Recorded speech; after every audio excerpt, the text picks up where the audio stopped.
Yo guys, what is going on? Welcome to the ATV Revolution. Kind of a strange day here this week for Bike of the Week. I kind of had a couple setbacks, and originally I was supposed to be featuring a really remarkable story about a guy named Ben Brown who's actually been paralyzed from the waist down, and he still races ATVs. And we are still going to be featuring Ben Brown in a future video, but I just couldn't get that together for this week in time to appropriately put it together and give it the amount of attention that it deserves. So we're going to do that in another video. And I moved on to another submission that I had, and as I was reading through it, I kind of realized it was more of a story than it was anything, just about ATVs and being passionate about the sport of riding in general. And I kind of decided to move into a different direction. And we're actually going to go like full-blown podcast today, and I'm going to read this story to you. But when I was reading this story, it really reminded me of the way that I was brought up and kind of like the passion that I developed for power sports in general. It kind of applies to any kind of power sport. And if you live it and you breathe it, you know what I'm talking about. And as I read this story, you'll probably get those same emotions that I had. And it's just a great story, so I want to share it with you guys. And on top of that, guys, we just recently surpassed 30,000 subscribers, so I want to give you guys a huge thank you. And it's because of people like Robert McCraw, who's going to be featured in today's video, and people like yourself that are involved in the sport, passionate about the sport, and that watch my videos and enable me to do what I love. So I want to give everybody a huge thank you for following my build series, following my Bike of the Week videos, and all of my videos just in general. Thank you so much. All right, so let's get into it here. So it's Robert McCraw. He's 25 and he lives in the West Valley of Phoenix, Arizona. And he actually does artificial grass and synthetic golf greens for a living, which is a pretty cool profession. It's not something we really see out here on the East Coast, but apparently grass doesn't work out so well on the West Coast, especially in Arizona. So that's what he does for work. I thought that was pretty interesting. So Robert got into the sport of riding at a very young age. He said, "I first got into 250Rs right about as young as my memory could start. I was about 4 years old and my grandpa would take my family out to the dunes. My mom grew up riding sandrails, ATCs, and quads. That's pretty badass. We would only go out once a year, and that only lasted for about 3 or 4 years before we didn't go to Glamis again with the family." So they were going out to Glamis, and he has these memories of riding as a kid. And from these pictures here, you can see it looks like a good time. And I think just about any one of us would love doing that as a kid. He says, "I remember being 8 or 9 years old and looking at the Dirt Wheels magazines and Glamis pictures my grandpa had lying around the house. I would always get into my garage and help my grandpa work on stuff, maintain stuff, and even build stuff from the ground up, like our trailers, etc. He used to have a mint 1985 ATC 250R. That was his bike. No one else really rode it. Then he had an 86 and an 87 250R, just about all stock minus the pipe and small things. Those 3 bikes we would ride out at Glamis, and eventually I moved to Arizona, where we rode out in the desert areas mostly. In Arizona, there are tons of places to ride. One of them used to be Hassayampa River in Tonopah, Arizona, and that's where I finally was able to get back into riding again with my grandpa and the rest of the family. Unfortunately, my grandpa passed away around 2010, and that was about it for riding. The quads all went back to California to stay in his garage, as well as the other projects we built. To make everything worse, my dickhead uncle sold all the quads, etc., and used it to redo my grandma's bathroom. Realistically, he just used it on expensive golf clubs and club memberships and cash to float himself, etc. Either way, my grandpa would smack the shit out of him from his grave right now if he could. Ha ha. I think we've all experienced a scenario like that. Fast forward to now, and I picked up my first 250R finally, which is a 1988 250R, and it's in absolute terrible condition looks-wise, and the motor supposedly had been rebuilt with only 2 or 3 hours of runtime on it. So I'm going to show you that 250R right now, and it's a real treat. Alright guys, so check this thing out. This is the way he bought it. And you can see right away this thing is thrashed, man. You see the rear plastics are cracked back here. Looks like it's got some inverted wheels, which is always a big no-no in my book. If you look really close, looks like it was spray painted and just pelted with sand, and the paint is just wearing away. More cracked plastics. This thing is beat. You can see the plastics down here. It just looks like I don't know why it's like this. The whole front end just looks like it was like sandblasted. And I'm not sure if that would happen just from riding in the dunes and like eating roost all day long or what. I'm not a West Coast guy, so if this is like a common way that ATVs wear out on the West Coast, definitely let me know in the comment section below. It's got a Paul Turner pipe on it. It really doesn't look terrible. It just looks like it's really, really worn. You can see it's got a professional fix down here. Probably has a leak around the shifter or maybe the countershaft seal. A lot of spray painted stuff. It's got a professional leak fixed here too, on that coolant overflow. Does have an LED intake. That's a nice score right there. And this is the rear grab bar area. This is actually very common to have cracks back here. That's a performance modification right there. You can see it looks like there's grind marks, so maybe this was welded at one point, and it's just the welds are cracking again. And this is a professional exhaust tip mod where you just remove the silencer entirely. And also, here's a gem too. If you look at the axle, it's the axle nut is like taped. You can see it here. I don't know why the previous owner did that. There's another shot of the cracks. Oh man. A couple more shots here in the garage. The quad does have some good stuff on it. It's got some, it looks like old school ProPeg AC Nerf bars. You can see they spray painted the carburetor and everything. There's that LED intake.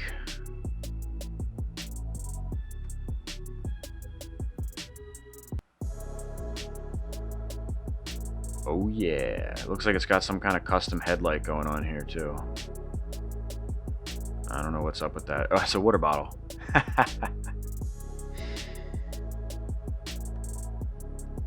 So naturally, no matter the condition, Rob wanted to take that 250R ripping. Shit, I would do the same thing.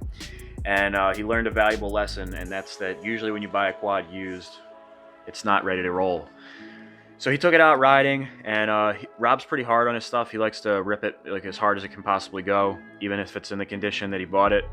And he actually snapped off the handlebar clamps, and he ratchet strapped them down and still continued to rip. I got pictures, man.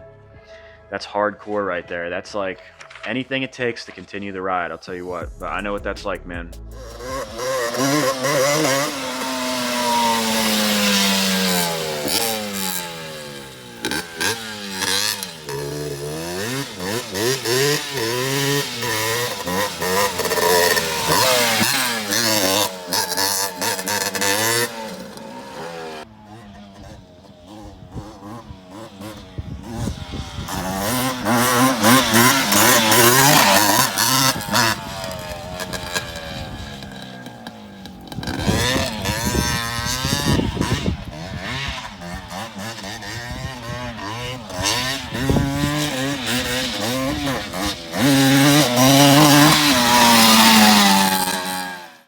So he ratchet strapped those handlebars down and he went ripping. Met some new friends on the trail, and he met a guy named Ed who races 250Rs at the AZOP Racing Series out on the West Coast. And that guy would get his motors done at Paul Belt Racing, which is a company I'm not familiar with. So on this ride, Rob did lock up that 250R, and the buddy that he met ended up towing him back home. And as soon as he got home, he says, in the teardown of the red bike, I was again amazed at how much damage that thing had, and that it was actually able to get much worse that quick. Got the motor out, chunks of metal came out of the exhaust that had been chewed up. Haha. Once the motor was spat, sure enough, the piston skirt had come apart and fallen into the bottom end. So luckily, he was able to send his motor out to Paul Belt Racing after he met that guy Ed riding out on the track. And now it's in the process of being rebuilt, which I'll probably follow up with you down the road when that bad boy is finished up. He took the frame over to Performance Works to another buddy of Ed named Kevin Jackson, who is welding all the gusset kit in and powder coating the frame. He said a huge shout out to Ed Hicks, Paul from Paul Belt Racing, and Kevin Jackson with Performance Works. So that's when he found his second 250R, which I'm going to show you here in a second. So it's a blue 1986 250R. All right, so check it out. This is the blue 250R that he picked up second. So while that other quad, his 88 was down, and he didn't have anything to ride, and he was out on a job in a different area putting in some turf, and he figured he would check the local market, and sure enough, this thing popped up for $1,650, and he had just received a check for $1,700, so it was fate. But he actually wound up leaving with this quad. He paid $1,300 for it, so he did a little negotiating, and I'll show you It looks like it's in better shape than the red one. See, it's got an FMF on there, some old school radiator scoops, Olin shocks in the front. That's old school, man. It's got really nice grips. Got an old school DG exhaust. You can see it's missing the exhaust mount. He's just kind of got it rigged up on there. And this one too, I don't know what the deal is with the tape on the axle nut. I don't know if that maybe like to keep sand out. I'm not sure if that's, or he just happens to have like the only 2 quads that had that custom mod. But it looks like it's just really in need of being cleaned up. Looks like you got a second set of rims. These ones are in great shape. And these A-arms have strong arm on them. That doesn't necessarily mean they are made by Strong Arm. It could just be a sticker. But personally, I'm not familiar with the brand Strong Arm. Looks like a Graydon Proline bumper. Some handlebars, JP. Or probably a JP steering stem. Looks like an old school OMF radiator guard. Got some sand paddles that he throws on there. And you see he's got the YXZ 1000R also. So Rob says the ad was 2 years old and it had a single picture of a dirty beat looking R. You couldn't really see much details. So when he got home, he took pictures, he took all the stickers off, and he sent the pictures over to Ed and Kevin to see if they could tell him anything about the parts on the bike. The bike had a welded spindle that was a quick race fix from years ago. Either way, Ed's reply was, "I'm going out to Glamis this weekend to ride with Paul, and you should come out." So he got his stuff together through as best as he possibly could, and he figured if it blows up, whatever, I'll still get the experience. So Rob did end up riding. He went to Glamis and rode with Ed and Kevin, brought his kids and his girlfriend out. And I'm going to show you some pictures from this ride. It's really nice pictures he took here. So his girlfriend brought the T5i Rebel out and took some awesome shots. These are some really nice shots. I'm definitely jealous out here on the East Coast that we don't have dunes and stuff like this. I'd love to ride the dunes one day out in Glamis. So on this particular day, there was excellent riding conditions, and you can see he's like ripping this thing, airing it out. And he says, even in the wash, the Arizona deserts are really bumpy riding usually, but today they were really smooth. So he says, I ripped around the small dunes on the sides of the wash area and was hitting any and all of the jumps I could find. I rode up and down the face of the dunes towards where I would assume the big hills were, and it was humbling to say the least. I didn't have the balls to head out there ripping alone. It was pretty gnarly with witches' eyes and ledges, etc. Definitely a dangerous place to rip for sure, but it was sick to see. It was absolutely sick to have nice, smooth third gear hits all over. I had hit each jump I found at least 10 to 15 times per jump, and coming back into camp, it was so smooth, I was pretty much riding wheelies up all the trails. All in all, Glamis was absolutely the most fun place I've ever ridden, and I definitely plan to get back out there as often as possible.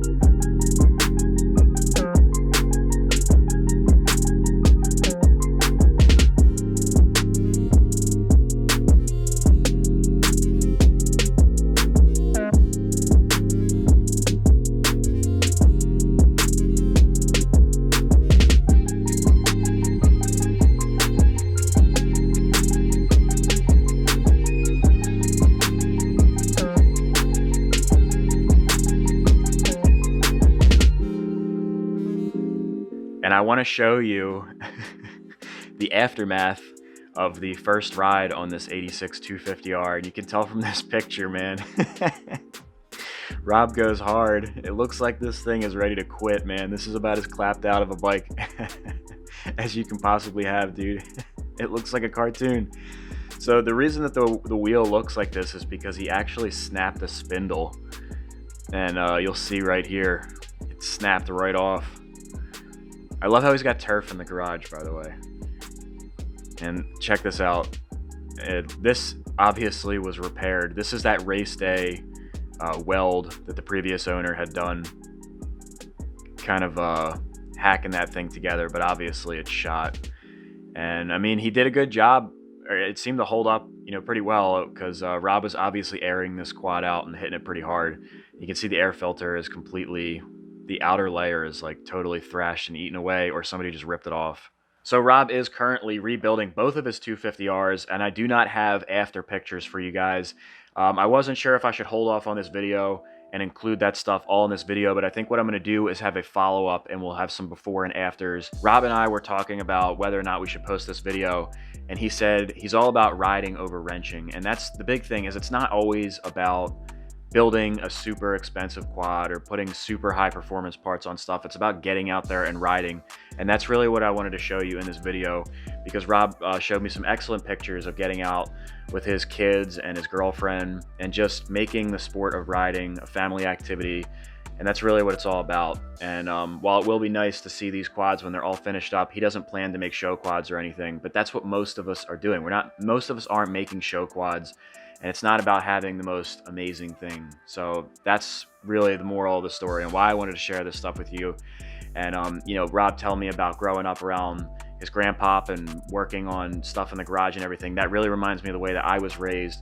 Only with me, it was my pop. We were constantly working on stuff in the garage, and you know, the smell of engines and two strokes and everything. It's just the way that I was raised, and I was really able to connect with this story, and hopefully I can connect with you guys as well, and we can all kind of, you know, get something out of this experience. So have no fear, guys. I will have the finished quads, and I'm sure Rob's going to send me some badass footage riding on the dunes once the motor's all done by Paul Built Racing.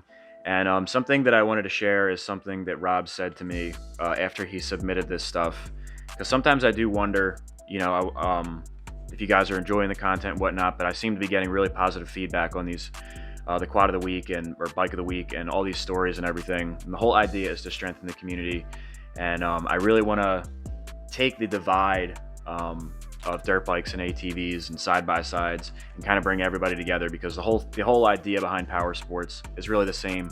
And while there always will be that little bit of competitiveness depending on what platform we choose, I think at the end of the day, we all love each other and we all have a respect for the sport. So Rob sent me a message. He said, "Really appreciate that you make these videos, bro.